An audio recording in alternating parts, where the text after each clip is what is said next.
You will be delivered by returning and resting, your strength will lie in quiet confidence. But you are not willing, you say, no. Isaiah, chapter 30. Do not go down to Egypt.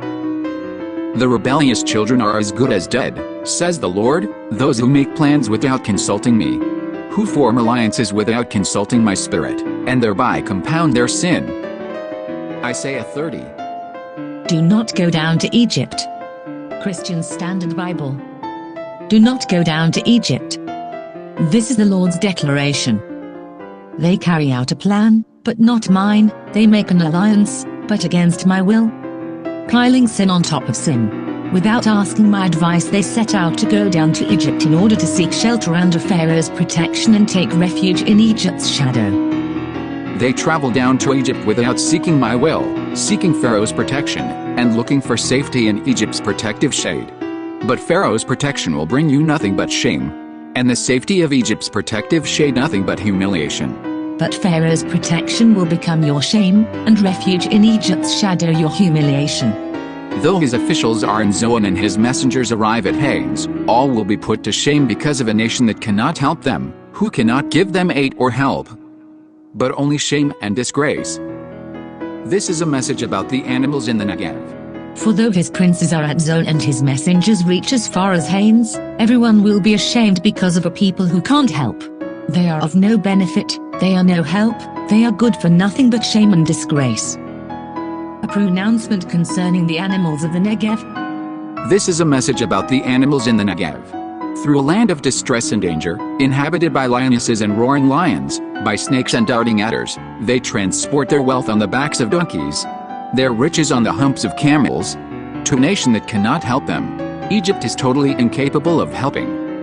Through a land of trouble and distress, of lioness and lion, of viper and flying serpent, they carry their wealth on the backs of donkeys and their treasures on the humps of camels. To a people who will not help them, Egypt's help is completely worthless. Therefore, I call her Rahab Who Just Sits. For this reason I call her Proud One Who is Silenced. A rebellious people.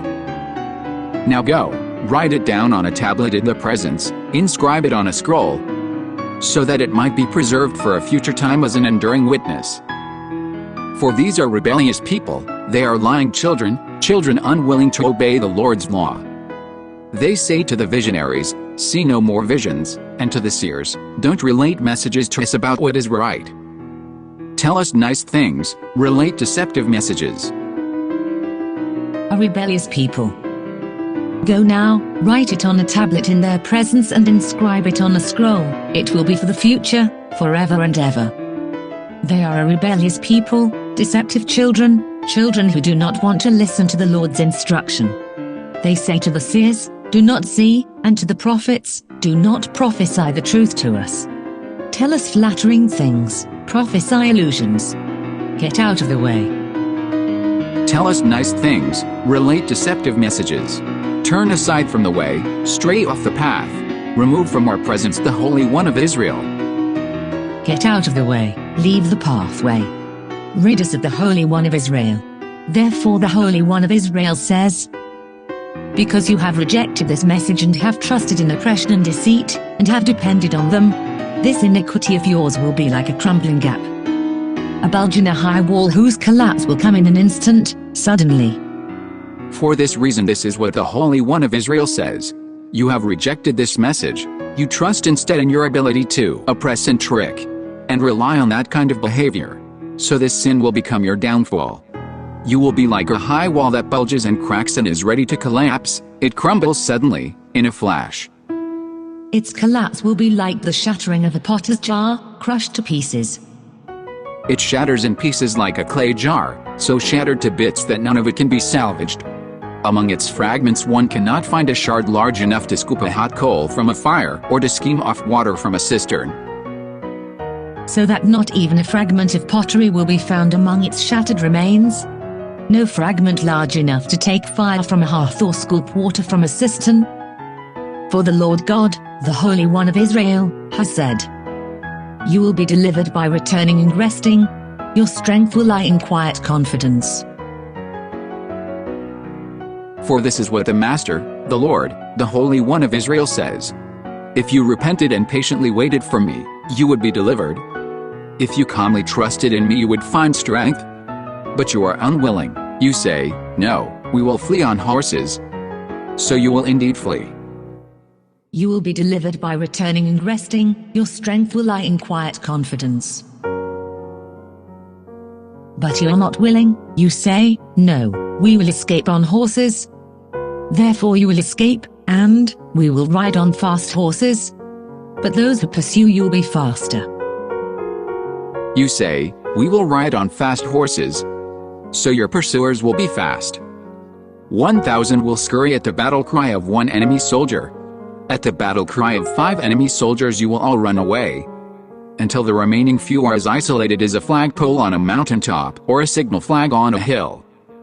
You say, we will escape on horses, but those who pursue you will be faster. 1,000 will flee at the threat of 1, at the threat of 5 you will flee, until you remain like a solitary pole on a mountaintop or a banner on a hill. The Lord will be gracious.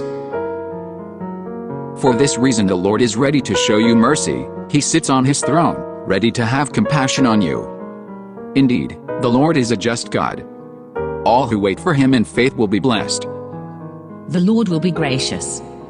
Therefore the Lord is waiting to show you mercy, and is rising up to show you compassion. For the Lord is a just God, all who wait patiently for him are happy. For people will live in Zion, in Jerusalem you will weep no more.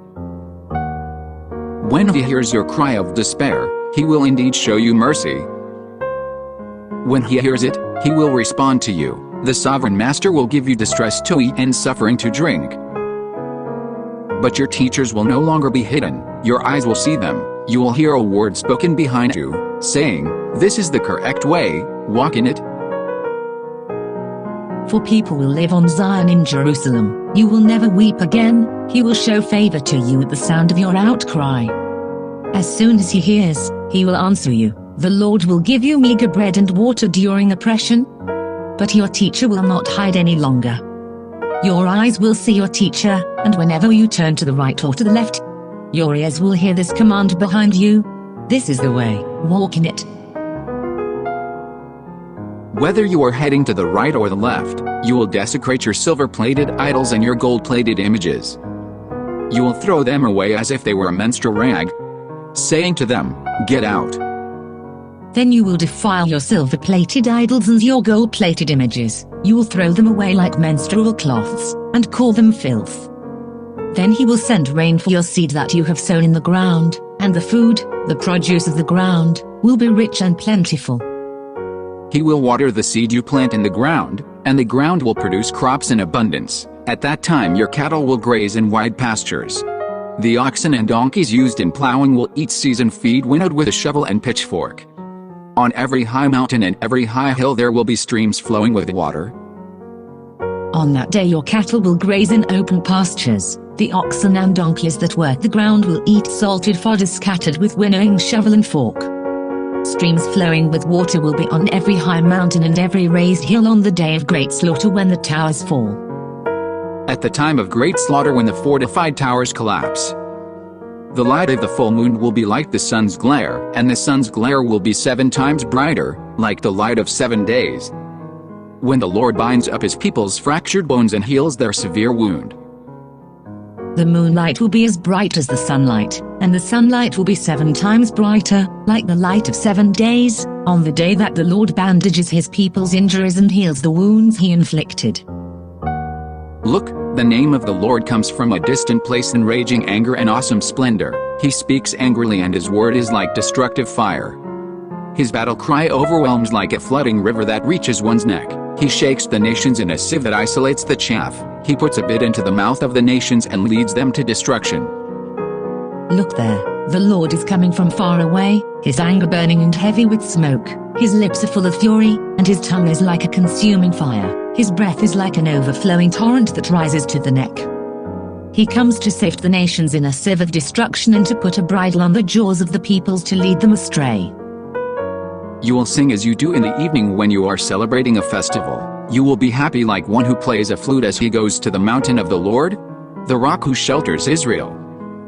Your singing will be like that on the night of a holy festival, and your heart will rejoice like one who walks to the music of a flute, going up to the mountain of the Lord, to the Rock of Israel.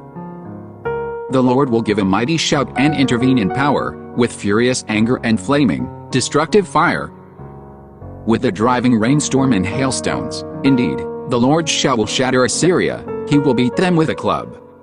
Every blow from his punishing cudgel, with which the Lord will beat them, will be accompanied by music from the tambourine and harp. And the Lord will make the splendor of his voice heard and reveal his arm striking in angry wrath and a flame of consuming fire. In driving rain, a torrent, and hailstones, Assyria will be shattered by the voice of the Lord, he will strike with a rod. And every stroke of the appointed staff that the Lord brings down on him will be to the sound of tambourines and lyres. And he will attack them with his weapons, for the burial place is already prepared, it has been made deep and wide for the king, the firewood is piled high on it, the Lord's breath, like a stream flowing with brimstone, will ignite it. He will fight against him with brandished weapons. Indeed, Topheth has been ready for the king for a long time, its funeral pyre is deep and wide, with plenty of fire and wood, the breath of the Lord, like a torrent of burning sulfur, kindles it.